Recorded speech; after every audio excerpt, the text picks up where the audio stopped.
Xoş gedəm Hidayət qızının yalanları. Görün bizə nə izlədirlər. Burada Saməddin adlı kişini axtarıb tapıblar. O özü deyir ki, hər şey qaydasındadır. Benim bildiğime göre çok ağır vaziyette yaşıyorsunuz burada. Hətta onu tanıyan başqa biri də təsdiqləyir ki, heç bir problem yoxdur. Amma onlar bu hadisəni dramatikləşdirmək və reyting qurmaq üçün görün nə oynuyorlar. Ben uzun 15 yıldır buradayım. Yani 15 yıldır ben adamı tanıyorum. İrkutçular 1000 kilometre doğru yaşayan sefer. O yaşadığı sefer. 1000 kilometre. Yok.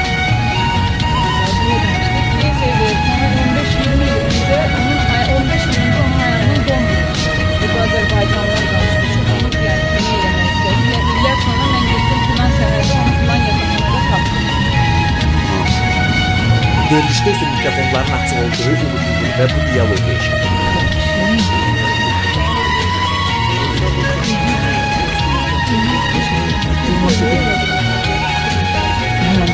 Dağılıyorsun.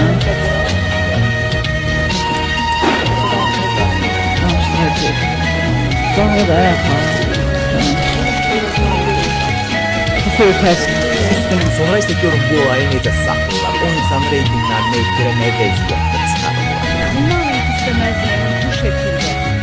İnanın ki istemezdim bu şekilde çıkarttım.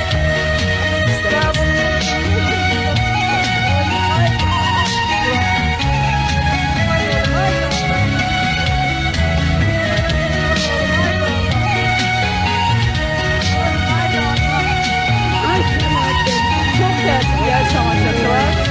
Ama İrkutsk'den Azerbaycan'a bak bu şekilde gerçekleşti. Bu senari saxtadıram, nə desəm var. Bir dəfə də olsun Xoşgədəm Baxşəliyeva bu haqda doğru dürüst bir açıqlama vermir. Sanki heç nə olmamış kimi efirlərə davam edir. Ən acı tərəfi isə budur ki, harda əqli üsulu, çatışmamazlığı olan bir insan varsa onlar bu verilişlərdə. Çünki qeyri-adi davranış, acı, gözyaşı, reyting gətirir. Onsuz da bu verilişlərin son zamanlarda məşhur etdiyi insanlar göz qabağında. Elə buradan bilmək olur ki, bu verilişlərdə vicdan deyil, reyting yaşır. Bu olanlar sadəcə yalan deyil. Bu birbaşa cəmiyyətin hissləri ilə oynamaq.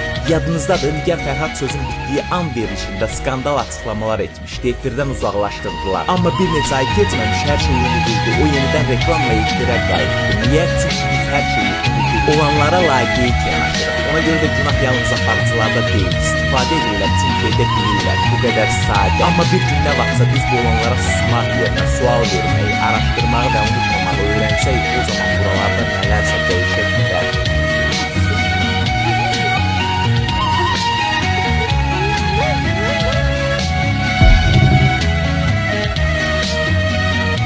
Salam aleyküm, hər vaxtınız xeyir olsun. 13 metre firmalarımız 40'ın 60'a profillerle yığılıb, ortası T, belənçik T'lərini gördüyüz.